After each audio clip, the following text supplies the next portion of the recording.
Hello my dear students and welcome to the EVS class of 5th standard. आज आपण EVSचा class घेतो आहे 5th स्टँडर्डचा. Student, जर तुम्ही सबस्क्राईब नसेल केलं चॅनलला तर प्लीज करा, कारण EVSचे सगळे लेसन्स जे येतील त्याचे रिकमेंडेशन्स तुम्हाला मिळतील. ओके. आणि प्लेलिस्ट ज्याच्यामध्ये सगळे EVSचे लेसन्स आहेत त्याची लिंक मी डिस्क्रिप्शन बॉक्समध्ये दिलेली आहे.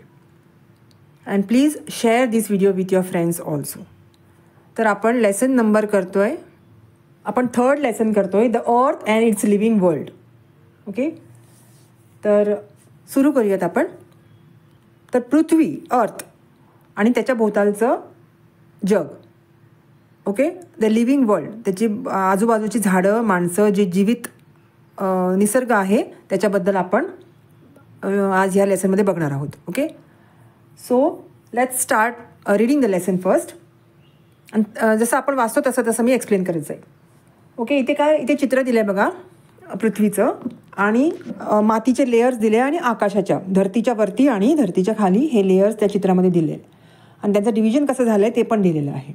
ॲटमॉस्फिअर, हायड्रोस्फिअर, लिथोस्फिअर आणि बायोस्फिअर. ते आपण आता पुढच्या जसं लेसन पुढे जातो तसं बघू.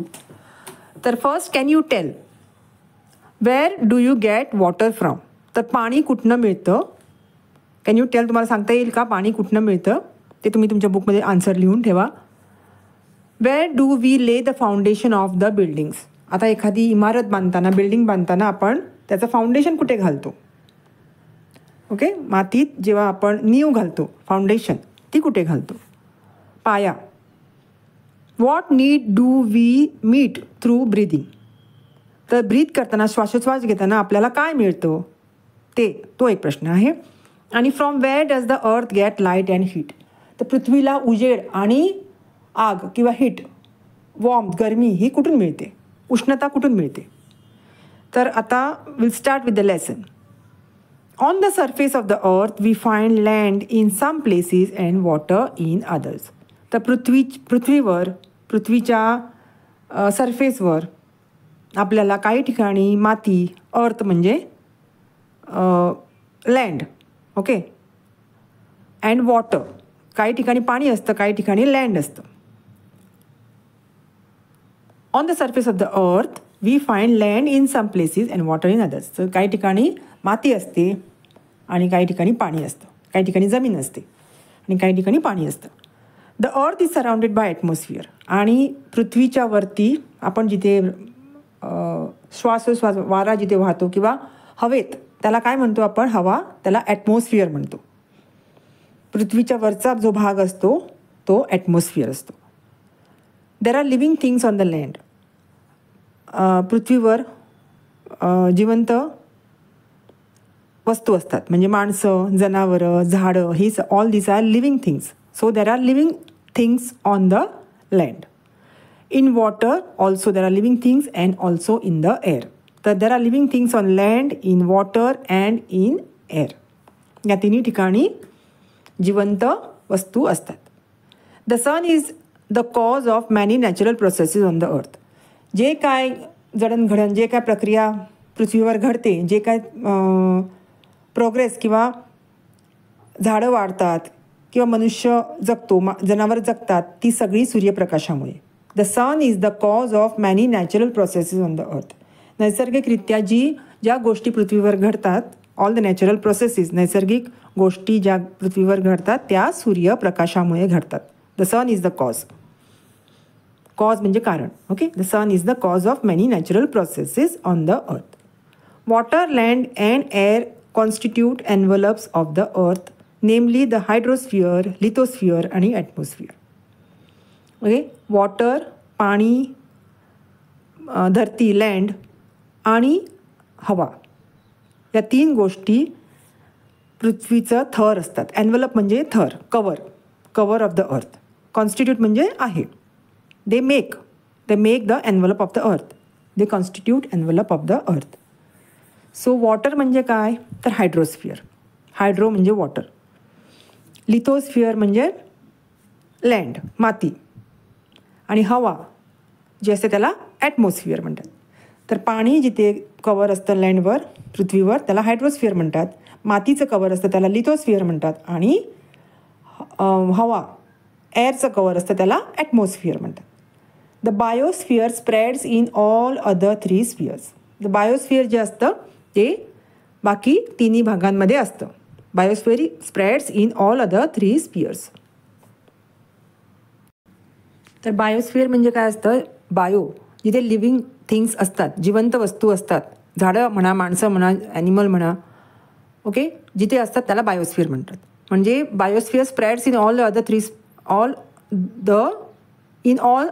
3 स्फिअर्स. म्हणजे सगळीकडे बायोस्फिअर म्हणता येईल, कारण हवेत सुद्धा जिवंत वस्तू असतात, पाण्यात पण असतात आणि धर्तीवर पण असतात, लँडवर पण असतात. त्यामुळे biosphere is everywhere in all 3 aspects, all 3 places or all 3 spheres. Okay, these are called spheres: atmosphere, lithosphere and hydrosphere. Tata next paragraph जाऊया. The lithosphere and the hydrosphere. The earth's crust is hard. It is mainly made of rock. तर surface crust म्हणजे वरची एकदम वरची बाजू जी पृथ्वीची असते, it is very hard. It is made of rock. Rock म्हणजे खडक दगड घट्ट. Okay, the earth's crust is hard. It is mainly made of rock. When we travel in hilly regions, म्हणजे डोंगराळ भागात जेव्हा आपण जातो, we see layers of soil and rock. तर आपल्याला तिथे माती आणि खडकं रॉक्स दिसतात. along रोड कट्स म्हणजे रस्त्यावर. we see the grassy expanses of the land in some places. तर काही ठिकाणी आपल्याला ग्रास दिसतं, गवत दिसतं. In some places and only sand in the others. आणि काही ठिकाणी फक्त रेती असते. तर रेती असते, गवती भाग असतो आणि खडकाळ भाग असतो. ओके, तर हे तिन्ही प्रकार आपल्याला लँडच्या क्रस्टवर दिसतं. म्हणजे earth's crust is hard mainly made of rock. तर रॉक पण असतं, ग्रास पण असतो आणि रेती पण असते. सो लिथोस्फिअरमध्ये हे तिन्ही गोष्टी येतात. The land is covered with crops in some places and with forest in others. आणि काही ठिकाणी शेत असतं, तर काही ठिकाणी जंगल असतं. सो हे सगळा लिथोस्फिअरचा भाग झाला. Sometimes we get to see the deeper layers of the soil into which tree roots are spread. आणि काही ठिकाणी जमिनीच्या आतमध्ये आपल्याला झाडांची मुळं दिसतात. Okay, sometimes we get deeper layers of the soil. म्हणजे आता वरचा क्रस्ट झाला, वरचा लेयर झाला, त्याच्या आता माती खणून जर आत गेलो तर काही ठिकाणी आपल्याला झाडांची मुळं दिसतात. If we go deeper layers, अजून आतमध्ये सॉईलच्या गेलो तर we see roots spread. At others we see rocks split apart by the tree roots. आणि काही ठिकाणी खडकं जी रॉक्स असतात त्यांना पण झाडांच्या रूट्समुळे तडा गेलेला असतो. They are split. ओके, त्याच्यामध्ये त्या रूट्समुळे स्प्लिट झालेले असतात रॉक्स. त्या स्प्लिट झालेल्या भागामध्ये झाडांची मुळं जातात in to the split rocks. Okay, तडा गेलेल्या रॉक्समध्ये झाडांची मुळं गेलेली आपल्याला दिसतात. स्प्लिट अपार्ट, तर रॉक्सना ते 2 तुकडे करतात, स्प्लिट अपार्ट करतात. बाजूला 2 तुकडे करून 2 रॉक्स बाजूला होतात. एका रॉकाचे 2 तुकडे होतात आणि they split apart by the tree roots. झाडांची मुळं हे काम करतं काही ठिकाणी. There are gentle mountain slopes as well as sheer cliffs of the rock.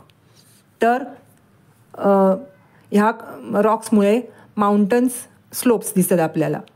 Okay, आणि काही ठिकाणी टोकदार mountain shear cliffs of the rock. आपल्याला क्लिफ्स म्हणजे, तर काही ठिकाणी क्लिफ म्हणजे कसं अगदी ताट स्ट्रेट उभं असलेला डोंगर, ज्याला बिलकुल स्लोप नसतो, असा स्ट्रेट उभा असतो, शार्प असतो. Shear cliffs of the rock. आणि काही ठिकाणी जेंटल माउंटेन स्लोप, काही ठिकाणी असा तिरका झालेला स्लोप असलेला माउंटेन दिसतो. अशा 2 प्रकारचे. All these land features are part of the earth's lithosphere. तर हे सगळा लिथोस्फिअरचा भाग झाला. Much of the earth surface is occupied by water. आता जास्ती भाग पृथ्वीचा पाण्याने व्यापलेला आहे. Occupied by water. The lithosphere extends under this water too. आता या हायड्रोस्फिअरच्या खाली लिथोस्फिअरसुद्धा असतं. सो पाण्याच्या खाली लिथोस्फिअर एक्सटेंड होतं. Lithosphere extends under the water too. So about 1/3 of the surface of the earth consist of land. 3 भाग केले, त्यातला एक भाग 1/3 of the surface of the earth consists of land. A vast continuous stretch of land is called a continent. आता एक सरसकट लांब लचक जेव्हा लँड असतो त्याला एक कॉन्टिनेंट म्हणतात. ओके, त्या भागाला कॉन्टिनेंट म्हणतात. The land, a vast continuous stretch of land is called a continent. The land on the earth is divided into 7 continents. आता आपल्या पृथ्वीवरचं लँड 7 कॉन्टिनेंट्समध्ये डिवाइड झालेला आहे. तर हे 7 कॉन्टिनेंट्स कुठले तिथे दिलेले आहेत बघा. The Asia, Europe, Africa, North America, South America, Antarctica आणि Australia. Asia is the largest continent and Australia is the smallest. सरसकट एक संघ असलेला सगळ्यात मोठा एशिया आहे आणि सगळ्यात छोटा ऑस्ट्रेलिया आहे. ओके, त्याचा तुकडा न जाता किंवा ब्रेक न होता सरसकट 1 पीस ऑफ लँड असतो त्याला कॉन्टिनेंट म्हणतात. सो हे सगळे there are 7 continents. The land is not even in all places. तर इवन म्हणजे इक्वल. तर लँड हे सगळीकडे इवन नसतं. Not even in all places. त्यांची साईज वेगवेगळी असते. The unevenness gives different shapes to the land in different places. तर त्यांचं हे जे अनइवननेस असतो म्हणजे एकाच टाईपची साईज न असणं त्याच्यामुळे डिफरंट शेप्स येतात लँडला. ओके, त्यामुळे आपले मॅप्समध्ये आपल्याला कसे प्रत्येक कॉन्टिनेंटचा वेगवेगळा शेप दिसतो. त्यामुळे they are not even, they are not equal, so they get different shapes. So gives different shapes to the land in different places. They are called landforms. तर त्याला लँडफॉर्म्स म्हणतात. In the picture about you can see some landforms like the plain, hill, mountain etcetera. Okay, काही ठिकाणी ते plain land असतो, काही ठिकाणी डोंगर असतो आणि काही ठिकाणी अजून मोठे डोंगर म्हणजे माउंटन्स, छोटे डोंगर म्हणजे hills.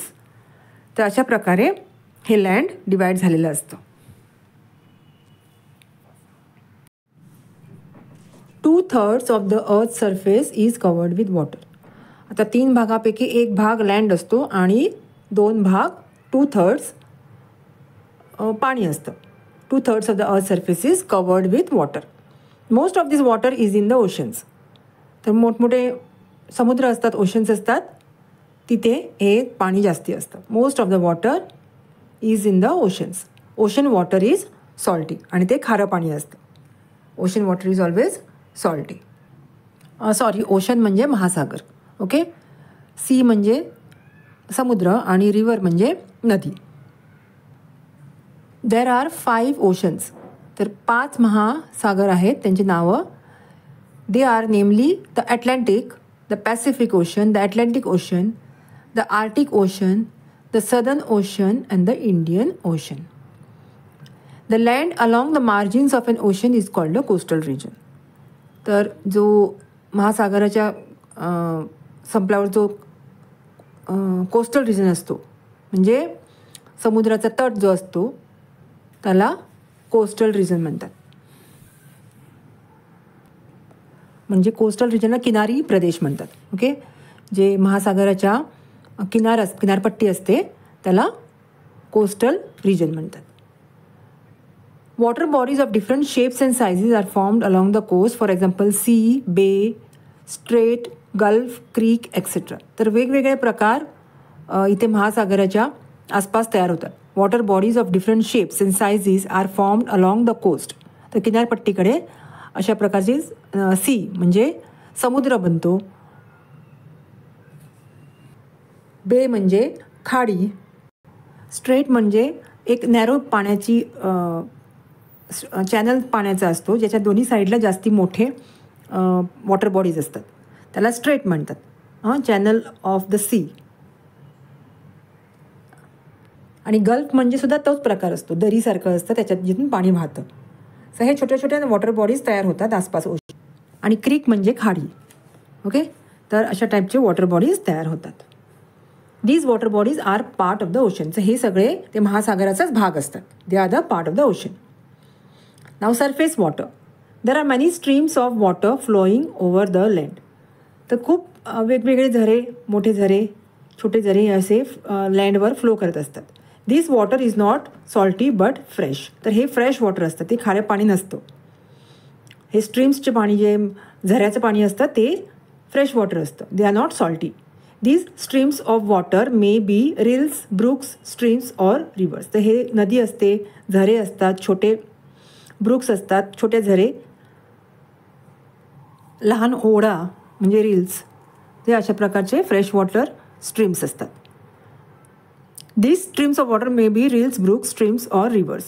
Rills are the smallest and rivers are the biggest. Rills म्हणजे छोटे झरे जे असतात, खाडी जी असते ती सगळ्यात छोटी असते आणि रिव्हर्स हे सगळ्यात मोठे असतात. रिव्हर्स म्हणजे नदी ही मोठी असते आणि खाडी ही छोटी असते. हे फ्रेश वॉटर असतात. Rills, brooks, streams join each other to form the river. तर हे यांच्या सगळ्यांचं जेव्हा जॉईन होतात तेव्हा ती नदी बनते. ओके, रील्स, खाडी, छोटे झरे हे जेव्हा जॉईन होतात तेव्हा रिव्हर तयार होते. Rivers which join to make a bigger river are called its tributaries. तर नद्या जेव्हा जॉईन होतात तेव्हा एक मोठी नदी तयार होतं आणि त्या मोठ्या त्यांचे ते ट्रिब्युटरीज असते म्हणजे ब्रांचेस. बिगर रिव्हर्स मोठ्या जेव्हा नदी तयार होते तेव्हा त्यांची ट्रिब्युटरीज तयार होतात. In some places a river cascades down a sudden drop. तर कधी कधी जी नदी असते, रिव्हर असते, तो सडनली त्याचा फ्लो संपतो आणि तो असा सडनली खाली पडतो. त्याला आपण धबधबा म्हणतो, waterfall. This forms a waterfall. All rivers eventually flow in to the ocean. तर सगळ्या नद्या असतात त्या महासागरामध्ये मिळतात. Okay, all the rivers eventually flow in to the ocean. सगळ्या नद्या महासागरामध्ये विलीन होतात. लेक्स. वॉट आर लेक्स? आता लेक्स म्हणजे काय? A water body form by water collecting naturally in a low lying area of the land is called a lake. Lake म्हणजे जिथे हे पाणी जे असतं ते एका जो जमिनीचा खड्डा बनलेला असतो, नॅचरली जो खड्डा असतो त्याच्या जे पावसाचं पाणी किंवा कुठलंही पाणी जमा झालेलं असतं नॅचरली, बाय नेचर, कोणी आणून टाकलेलं नसतं. Form by water collecting naturally in a low lying area म्हणजे खड्ड्यावाला एरिया असतो of the land is called a lake. लेकला मराठीत सरोवर म्हणतात. ओके, तर दिस इज कॉल्ड लेक. आणि water in the form of ice. आता water in the form of ice पण असतं. Water particles in the clouds freeze and in cold regions they come down in the form of snow. आता वरती आकाशामध्ये clouds जे असतात, ढग असतात, ते फ्रीज होतात म्हणजे टेम्परेचर कमी झाल्यावर त्यांचा बर्फ बनतो. हे कधी कुठे होतं तर कोल्ड रिजन्समध्ये, आणि ते खाली स्नो म्हणून येतात. तर काश्मीरच्या त्या साईडला, नॉर्थ साईडला त्यांचा स्नो होतो, बर्फ होतो आणि ते खाली स्नो म्हणून हार्ड फॉर्ममध्ये येतात. पाण्यासारखा पाऊस नाही पडत तर they come down as a snow. When layers of snow pile up on the ground. तर हे स्नो पडून त्याचा ढिगारा बनतो, pile up on the ground they form ice. When such layers of ice pile up in a low-lying area, they become enormous in size. तर ते खड्डा जमिनीचा जागा असते, भर घालून घालून त्याचा खूप मोठा डोंगर बनतो. इनॉर्मस होतं. इनॉर्मस म्हणजे खूप मोठी साईज होते त्या बर्फाची. This huge mass slips down a slope at a very slow speed. तर हळू स्लो स्पीडने हा आईस सरकत खाली येतो आणि दिस इज कॉल्ड अ ग्लेशियर. तर ह्याला ग्लेशियर म्हणतात. ओके, ग्लेशियरला मराठीमध्ये हिम नदी म्हणतात. हिम नदी. There are also huge blocks of ice floating in the sea. तर मोठे ब्लॉक्स ऑफ आईससुद्धा समुद्रामध्ये फ्लोट करत असतात, तरंगत असतात आणि त्यांना म्हणतात आईस बग्स. ओके, जे मोठे मोठे समुद्रामध्ये आईस, ज्याला कधी कधी जहाज पण धडकतात बघा, ते मोठे मोठे आईस बग्स असतात. ते हे आईसचे ब्लॉक्स कधी फ्लोट करून तरंगून ते समुद्रामध्ये येतात आणि त्यांना म्हणतात मग icebergs. Is are called icebergs. Ground water. Besides these water bodies on the earth surface there is a lot of water stored in the underground layers of rock. तर जे खडकं असतात, रॉक्स असतात, त्यांच्या खालच्या लेअरमध्ये सुद्धा पाणी असतं. Okay, हे वॉटर बॉडीज जर सोडले, besides these water bodies on the earth surface, जे लेक्स, रिव्हर्स, ओशन्स, हे सगळं वॉटर बॉडीज सोडले तरी आतमध्ये अजून खोलवर धरतीमध्ये वॉटर बॉडीज असतात. देर is a lot of water stored. तर आतमध्ये स्टोअर केलेलं असतं. तर त्याचं एक्झाम्पल कुठलं तर विहीर. मग बोरिंगचं पाणी, जे बोरिंगच्या पंपनी जे पाणी काढतात जमिनीतून, तो एक प्रकार झाला. Okay, so there is a lot of water stored in the underground layers of the rock. ती खडकं खणली तर खाली त्याच्या पाणी मिळतं. It is called ground water. त्याला काय म्हणतात? Ground water. We reach it by means of dug wells and borewells. तर बोरवेल्स आणि विहिरी, खोदलेल्या विहिरी ज्या असतात ते चित्रामध्ये दिसतात बघा तुम्हाला. तर हे 2 सोर्सेस आहेत अंडरग्राउंड वॉटरचं, ग्राउंड वॉटरचे 2 sources. Many lakes and wells get water from the underground springs. तर खाली जमिनीखाली पण स्प्रिंग्स म्हणजे झरा फुटलेला असतो, त्या झऱ्याचं पाणी ते लेक्स आणि विहिर्स ह्यांच्यामध्ये जाऊन साठतं, ॲक्युम्युलेट होतं. Okay, these are the some examples of groundwater. The water on the ice that occupies the earth's surface, the water or the ice that occupies the earth's surface, groundwater and the water vapor in the atmosphere together form the earth's hydrosphere. तर हायड्रोस्फिअरचे किती प्रकार आहेत? तर बाष्प म्हणजे vapour झालेलं हवेमधलं पाणी, विहिरीचं पाणी, अर्थ सरफेसवरचं पाणी म्हणजे रिव्हर्स, सी, महासागर, समुद्र, ओके, हे सगळे, आणि ग्राउंड वॉटर. हे सगळं जर पाणी आपण धरलं तर त्याला काय म्हणतात? हायड्रोस्फिअर. जिथे जिथे पाणी आहे ते बाष्प म्हणजे वेपरच्या फॉर्ममध्ये हवेत असू दे किंवा विहिरीत असू दे किंवा नदीत असू दे, समुद्रात असू दे, ओशनमध्ये असू दे. तर हे सगळे पाण्याचे प्रकार ह्यांना हायड्रोस्फिअर म्हणतात. हा जो लेअर आहे पाण्याचा पृथ्वीच्या आसपास, पृथ्वीच्या वरती, त्याला हायड्रोस्फिअर असं म्हणतात. नाव next is the atmosphere. The envelope of air around the earth is called the atmosphere. आता जी हवा असते पृथ्वीच्या सभोवताली, अराउंड, त्याला कवर करणारी, त्याला ॲटमॉस्फिअर म्हणतात. जिथे आपण हवेत श्वास घेतो ते आहे atmosphere. The envelope, the covering of the air around the earth is called atmosphere.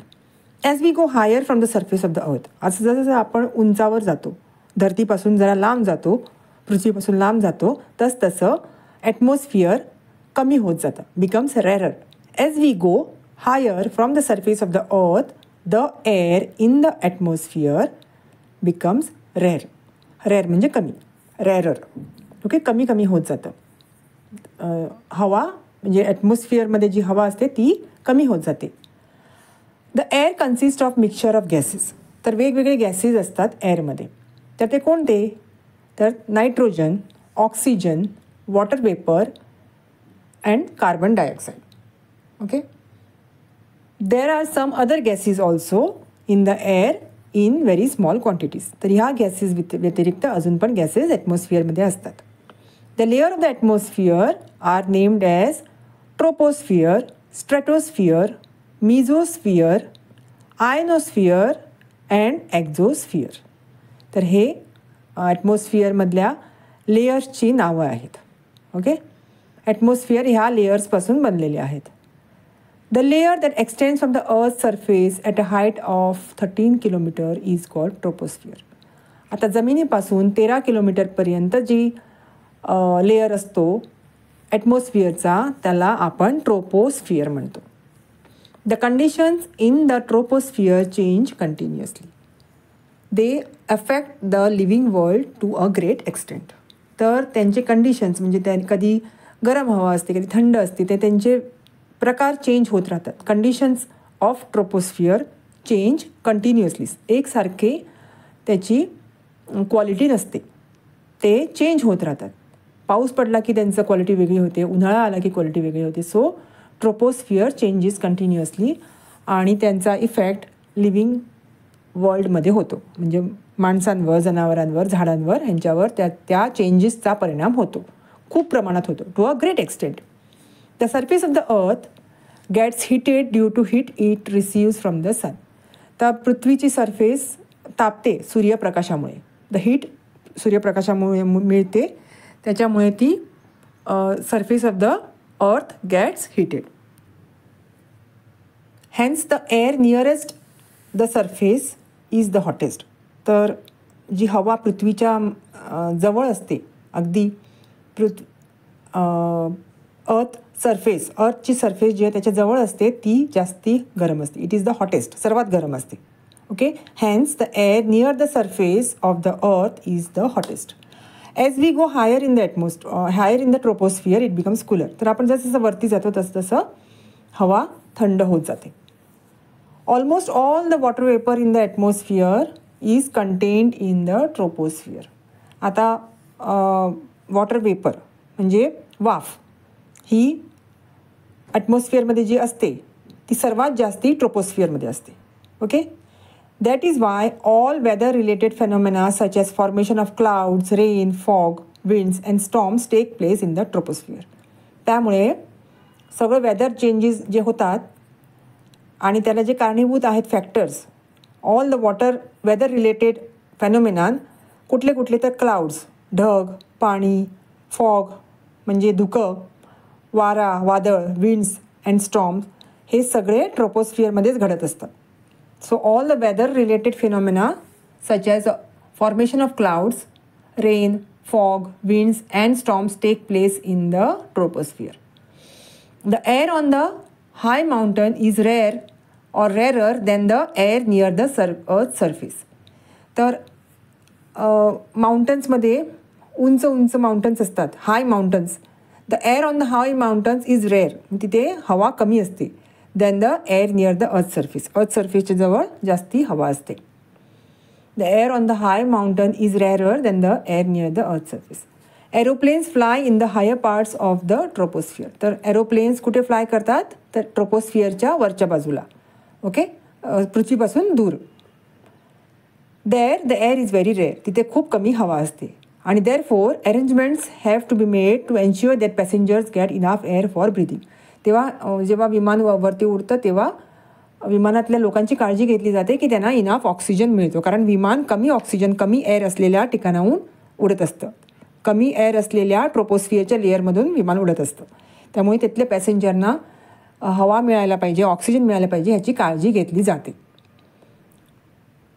Beyond the troposphere up to a height of about 50 kilometres from the earth is a layer called the stratosphere. तर ट्रोपोस्फिअरच्या वरती पृथ्वीपासून 50 kilometre दूर जो patch असतो त्याला stratosphere म्हणतात. Okay, तो जो लेअर असतो ट्रोपोस्फिअरच्या वरती आणि पृथ्वीपासून 50 किलोमीटरच्या वरती त्याला स्ट्रॅटोस्फिअर म्हणतात. In the lower part of the stratosphere there is a layer of gas called ozone. तर स्ट्रॅटोस्फिअरच्या खालच्या भागाला म्हणजे ट्रोपोस्फिअरच्या जरा वरती जेव्हा स्ट्रॅटोस्फिअर सुरू होतो त्या पॅचला ओझोन लेअर म्हणतात. Okay, ultraviolet rays coming from the sun are harmful for living things. आता सूर्यप्रकाशातून अल्ट्रावायलेट रेज येतात, ते आपल्या लिव्हिंग थिंग्सला हार्मफुल असतात, पण ओझोन लेअरमुळे ते ॲब्झॉर्ब होतात आणि ते आमच्यापर्यंत पोचत नाहीत. But the ozone layer absorb them and protects the living world from those rays. कळलं? तर ओझोन लेअर ॲब्झॉर्ब केला जातो स्ट्रॅटोस्फिअर थ्रू आणि तो आमच्यापर्यंत पोचत नाही. Now next will see how does it rain. पाऊस कसा पडतो. Water on the earth evaporates continuously due to the heat of the sun. तर जमिनीवरचं पाणी इव्हॅपोरेट होतं, म्हणजे त्याची वाफ होऊन ते वरती जातं कंटिन्युअसली. हा प्रकार चालू असतो सूर्यप्रकाशामुळे, due to the heat of the sun.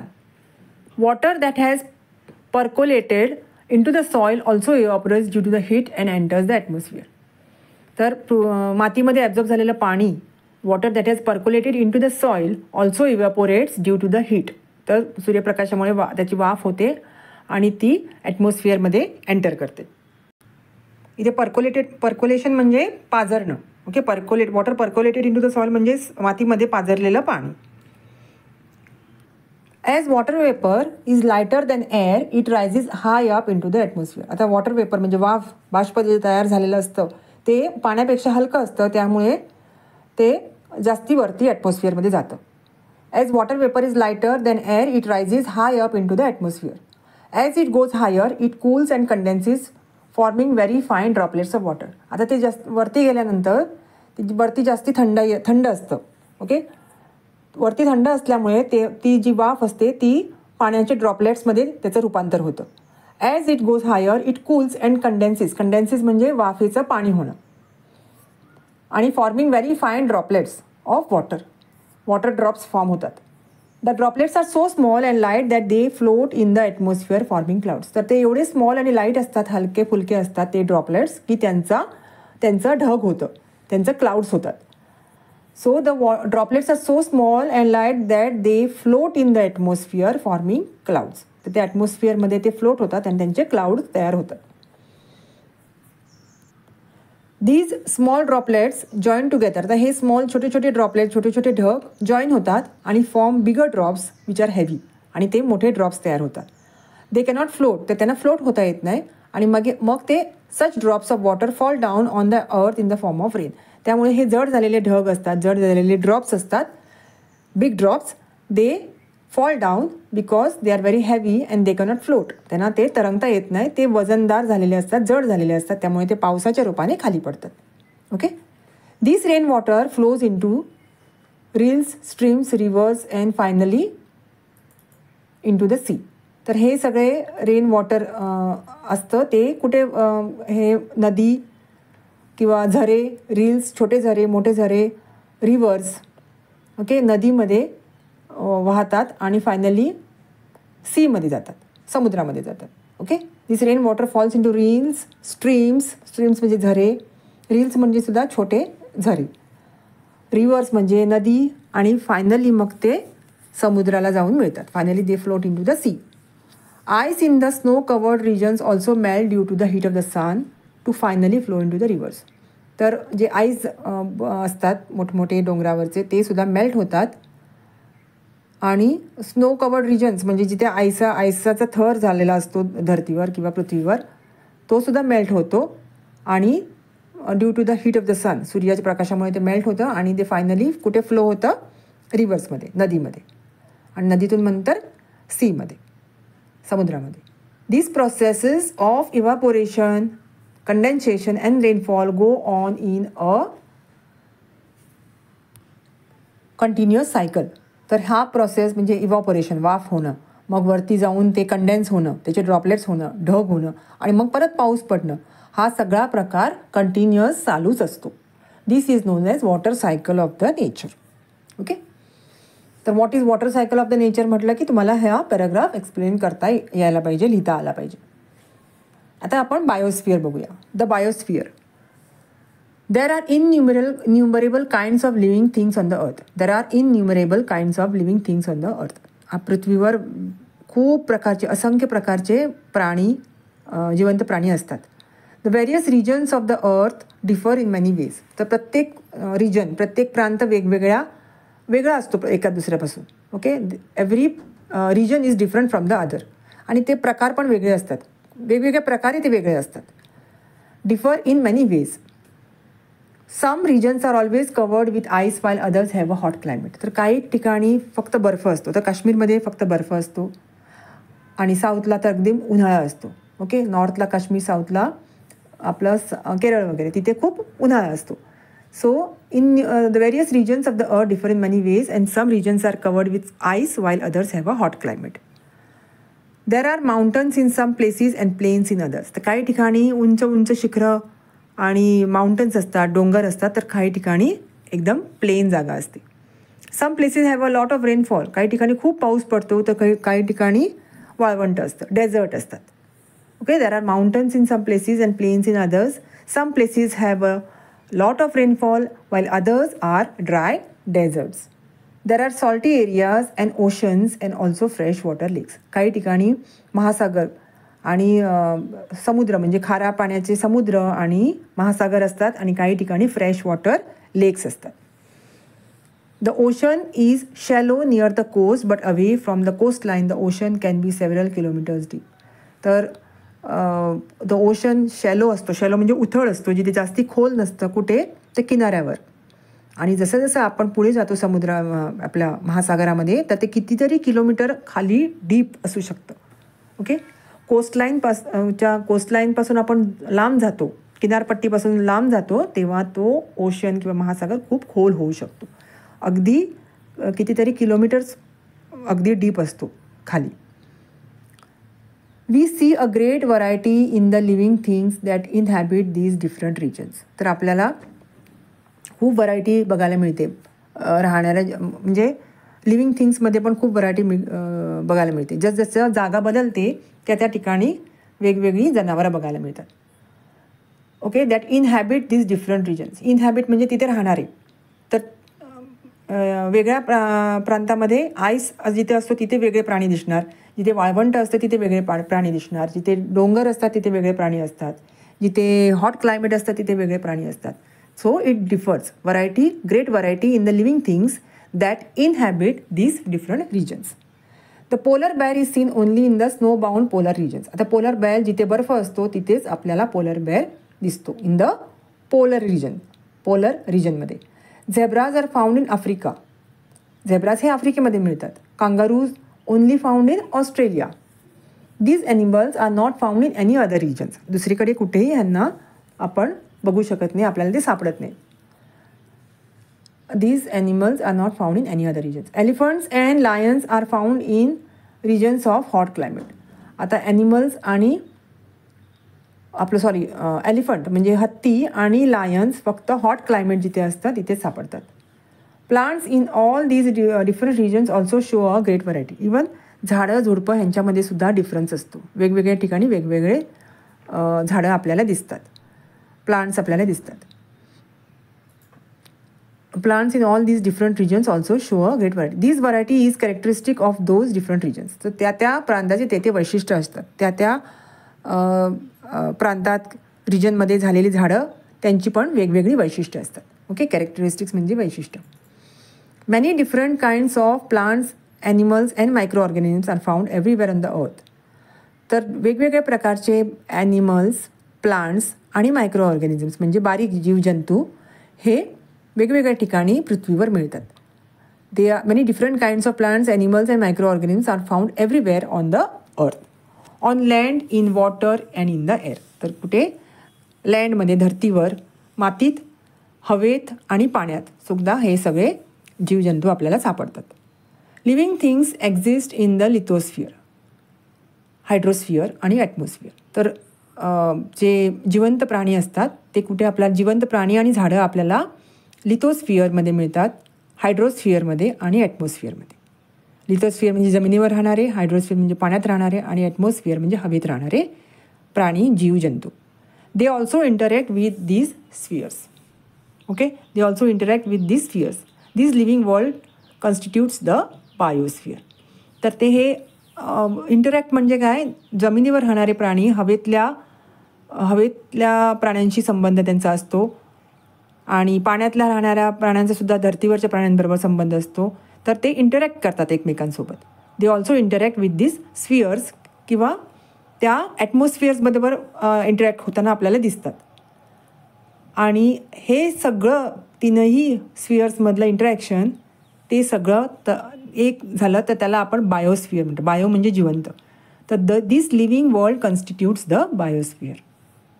तर पाण्यामध्ये राहणारे, धर्तीवर राहणारे आणि हवेत राहणारे हे जे जीवजंतू प्राणी जे असतात त्या सगळ्यांना मिळून काय म्हणतो आपण? It is called a biosphere. It constitutes, ते बायोस्फिअर बनवतं. Okay, it constitutes a biosphere. तर स्टुडंट्स, हा लेसन बराच मोठा आहे, शिकून झालेला आहे. परत एकदा ऐका.